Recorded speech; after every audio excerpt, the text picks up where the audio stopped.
Hello everyone, welcome to another exciting episode of Dayspring Discussions. I'm your host Sean McGahee. In this show we talk about movies, TV, sci-fi, fantasy, comic books. If you geek out about it, we're going to talk about it. You can listen to Dayspring Discussions on iTunes, YouTube, Podomatic, and Patreon.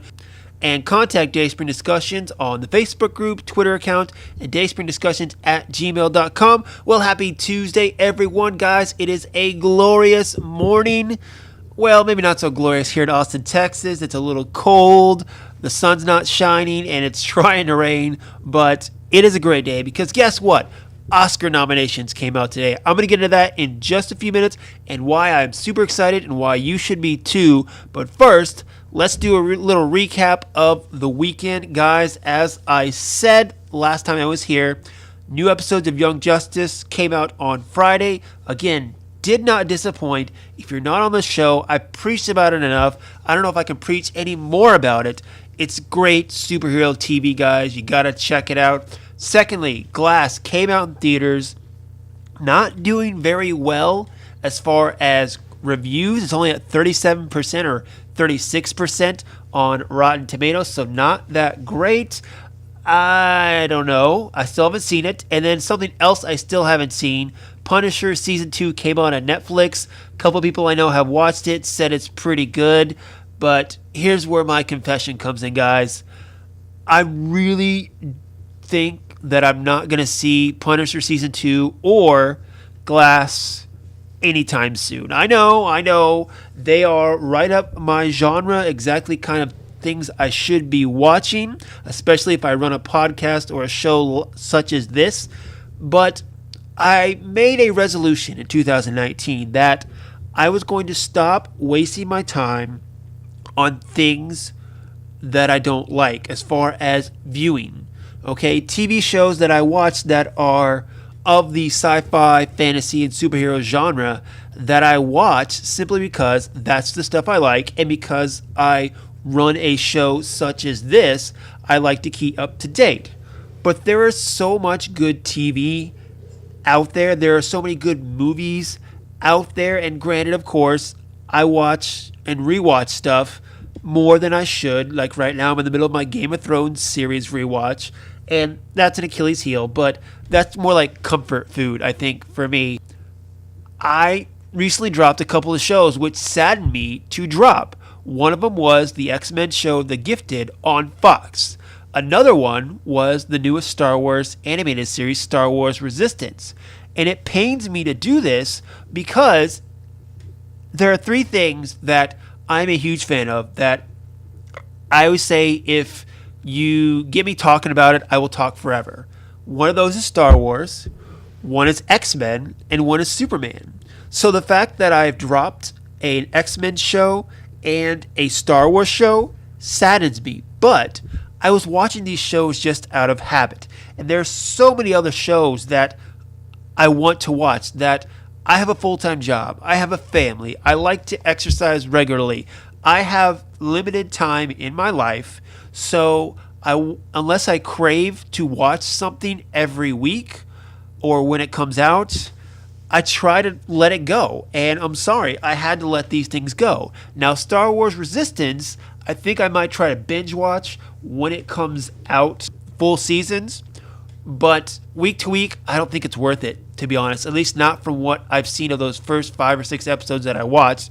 And The Gifted, it's just not, it's on network TV, and I'm sorry, I watch a lot more of the cable stuff now. HBO, Netflix, Amazon, FX, whatever, the network TV, there's just not a lot of it that really hits me, to be honest, and I can't waste my time on those shows. So, circling back to Glass and Punisher, while I like Punisher, and I agree it's, a good first season, I'm not a Punisher fan, and that first season for me was okay. So, also add on the top that I know it's the last season, it really doesn't give me a big incentive to watch the show. I'm going to watch it. I trust you. I will watch it, but maybe not anytime soon. And as for Glass, I've gotten in the habit where on Tuesdays, I used to go to the movies every Tuesdays on discount days and watch the newest movie. But the last couple of weeks, instead of going to the movies, I just rent two of the latest Red boxes and watch those at home. So yes, it is a discount to go to the movies and spend $5. But if I spend $4, I can watch two movies in the comfort of my home. You see where I'm getting at this? And I'm not begging to watch Glass, so I just don't see a need to go see it when I'm not really craving to go see that, similar to my TV viewing habits. I will watch it. I'll watch it when it comes to Redbox, but I'm not in a rush. So sorry, guys. That's my confession. If you're disappointed in me, I'm a little disappointed in myself. But you know what? It's my time, so I gotta live it to the fullest how I see fit. But if you've seen Glass or Punisher and you think I'm crazy, fire back on the social media groups and Gmail account. Let me know why I should be watching it right this minute. And who knows? Maybe you'll convince me. Okay, so moving on to the actual topics that I have today. There's three things. I'm going to save the Oscar nominees for last because I got two quick things I want to run through real quick. First off, as we know, the latest DC animated film is out digitally, Reign of the Superman. I went and saw it in theaters actually last week with a double feature with that and Death of Superman. I'm enjoying it. I can't wait till it comes out on Blu-ray next week. I'm going to buy the Blu-ray with the digital copy because that's just kind of person I am. But on this, they also had a preview for the next animated feature they're doing, which they usually do, which is Justice League versus the Fatal Five. Now, I went online to YouTube, and you can too, to watch the 9-minute preview. One thing I was surprised about is, first off, this isn't part of the DC shared animated universe they got going on, with like Reign of the Superman, which surprised me a little because honestly, I'm enjoying it. I'm enjoying it more than I am the live action cinematic universe they have up on screen. But something that really got me as well too is this is a Bruce Timm production.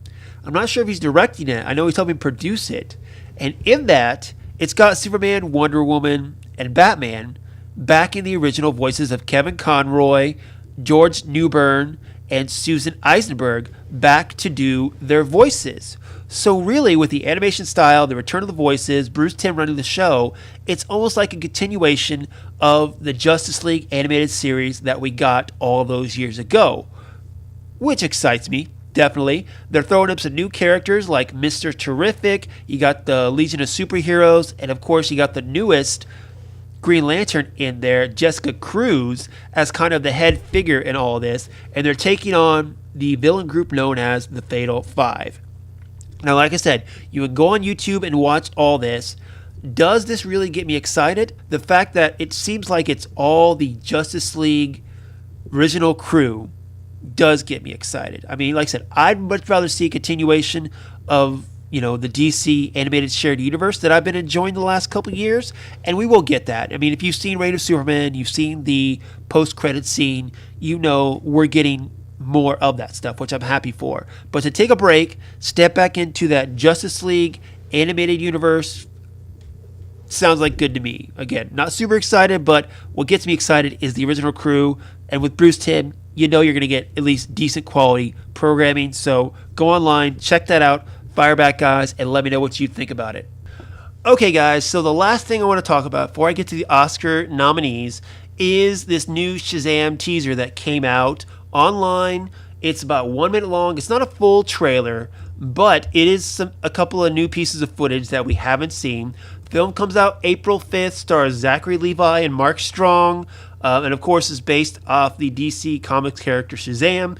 We're taking place in the DCEU, not the official name, of course, but the same universe as Aquaman, Man of Steel, Wonder Woman, all those films. And honestly, after Aquaman, which I enjoyed, but I didn't love, I can see why people have problems with it, and it was interesting, but it was fun. A lot more fun than some of the other films we've gotten. And the way that the direction is perhaps shifting with Warner Brothers in regards to their DC films gets me excited. I was excited for this film the moment I heard Zachary Levi was attached in the star role, because as a fan of Chuck, as a fan of Zachary Levi, I know what he can do. And this role, what they want from him and what it's supposed to be, is perfect versus Zachary Levi. And that's what's gotten me excited about the film. This new teaser shows us a couple new things. Probably the most memorable is when he's trying to buy beer. And then at the end, you also have one with him and his adopted brother trying to look for a lair. This movie is described as big with superpowers, and that scene really got me in that description. You know, if you've watched the Tom Hanks film Big, you know it's him and his friend, you know, doing a lot of stuff together. So really that I saw Big in that scene. Another one, I love the beginning there where he jumps off the roof and changes it to Shazam. That was awesome. And of course, there's a scene where he's fighting, looks like Mark Strong in the air. That'll be interesting. But the one shot that was brief that I saw was him at night flying through the city, and it looked like one or two people was behind him. I'm thinking in the comics, he actually uses his powers and lets his foster siblings become superheroes as well as the Marvel family. It's weird to say that. I think they're probably going to give it another name, given the fact that you can't even call him Captain Marvel anymore. But anyway, I think that's what's going to happen. Maybe it's not at the beginning or in the middle, but maybe towards the end. I could see something like that happening where you create the Marvel family, and that could set up some stuff for later on with, say, the sequel and Black Adam. That's what I can see. But like I said, this teaser wasn't very long, about a minute or so, but it gave us a couple new pieces of footage, and again, got me more excited for this film. I'm looking forward to it, guys. April is going to be a very busy month with this. You got Game of Thrones. At the end, you got Avengers Endgame, and I'm going to Star Wars Celebration in Chicago, so April cannot get here soon enough. Okay, last thing on the agenda, guys, is the Oscar nominees came out this morning. Now, for those of you who know me, I love the Oscars, and I also love the Emmys. I'm a big movie guy. Of course, like I just said, I watch a lot of TV, so I get excited about this because these are the two most legit awards shows out there. In my opinion, if you look at how each awards show is done, it's really, this and probably the SAG Awards are probably second. The Golden Globes are a joke. The Critics' Choice Awards, who cares, right? Oscars, the reason I like them, and the Emmys, is because they're voted by people who actually work in the industry. I think I've said this before, but I'll just run through it briefly again. Let's take Best Visual Effects, for instance, okay? The nominees we've gotten this morning for Best Visual Effects were voted by people who work in the visual effects industry, okay? People who have been in there for years, who know visual effects, who knows what good visual effects looks like, and know how hard it is to create some of this stuff, okay? They know it better than Joe Blow, who's voting in, the People's Choice Awards or the MTV Movie Awards. They know it better. It's just a fact, okay? And try to debate me on it. But from now, you have everyone in the industry voting on all of them. So now the visual effects guys can vote for Best Director. The people in Best Costuming can vote for Best Supporting Actor. And it's all voted by thousands of members that work in the industry who knows the hard work that goes into all this and, knows a good actor or a good costume when they see it. So that, along with the Emmys, is why I respect them the most out of all of it. Now, this year is probably the most interesting, mainly because, granted, this show, I talk about sci-fi, fantasy, and comic books, okay? Probably the best year since Lord of the Rings was nominated, Return of the King, that we, as geeks, have the most to celebrate, okay? First off, let's go off the obvious. Black Panther got nominated for Best Picture. A comic book superhero film for the first time has been nominated for Best Picture. Marvel Studios only been around for 10 years. And they got a Best nomination in there. That's awesome, okay? Now, personally, I think Avengers Infinity War should have gotten a nomination over Black Panther, but that's just my personal preference. Black Panther is still a good film with a good message, great acting, good directing, all that stuff. Totally agree. I'm okay with it being in there. But what I find weird, though, is the fact that Black Panther got nominated for Best Picture, but Ryan Coogler didn't get nominated for Best Director. Usually there's a correlation between those two. A lot of times Best Director and Best Film usually go hand in hand. So, that's a little off, but I'll let other people decide that. Now, the other thing, Best Animated Feature, you got Incredibles 2, which, given the fact that it was a Pixar film, you figured it was going to get in there. But Spider-Man Into the Spider-Verse, the first comic book animated film to be released widely in theaters since Batman Mask of the Phantasm in the 90s, got nominated for Best Animated Feature. It's actually been killing it in all the other awards shows, and I think has a good shot of winning. Now, I think it's got some stiff competition with kind of the normal nominees like Ralph Breaks the Internet and The Incredibles 2. Given the fact that I've only seen 2 out of the 5 animated features, I'd give it to Spider-Man right now, basically because of what it was and how it was visually different from all the other nominees. So, but that's just me. But I think it's awesome that these 2 superhero films got probably some of the best nominations. Now, I think there's going to be some people that are going to be a little disappointed.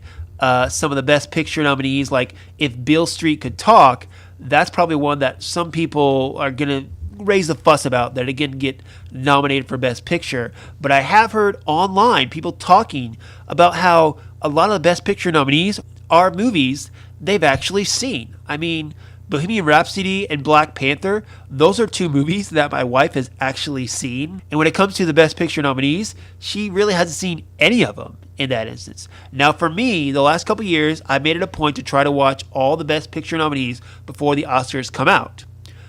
I need to go see Vice, and I need to see The Favorite. I really wanted to see The Favorite. It came out in my local theater the week of Christmas, and then it was out for a week, and then it was gone. Given the fact that I was busy during Christmas, my parents were in town, I didn't get a chance to go see it, so I'm going to have to find other means to go see those 2 films. But in any event, I wanted to talk about the fact that not only a superhero comic book film is nominated for Best Picture, but also the fact that Marvel Studios, a film that has only been around for 10 years, got that nomination. I think it's great. I think people are talking about how, finally they're nominating pictures that, we've actually seen. It's because those movies like Black Panther, like Avengers Infinity War, are getting better, okay? The Dark Knight, the way that's held up on a pedestal compared to all their comic book films and films in general, really, it lets you know the shift in the paradigm of what's going on in the fantasy and comic book superhero movie realm. The movies are getting better, and that's what it comes out to, and I'm super excited about it, guys. But I want to know what you think. Hit me up, dayspringdiscussions@gmail.com. Of course, fire back on the Facebook group and Twitter account. Let me know what you think of the nominees. What do you feel about Spider-Man Into the Spider-Verse and Black Panther getting these nominations? And later on, once I've actually watched all the Best Picture nominees, usually about a week before the Oscars, I'll come on and say who I want to win and who I think will win. I did it last year. I'll do it again this year because, like I said, I like the Oscars. I like the way it's done. And to me, it's just better than all the rest, guys. But that's going to be it for me today. You guys can fire back on any of the things I've talked about on dayspringdiscussions@gmail.com. Like I said, the Facebook group and Twitter account are there for you to talk and discuss things with me and with each other. You can find me personally, Slim Dayspring 12 on Twitter and Instagram. And that's it, guys. I'll be back on Thursday, hopefully, with some more news. Until then, may the force be with us all.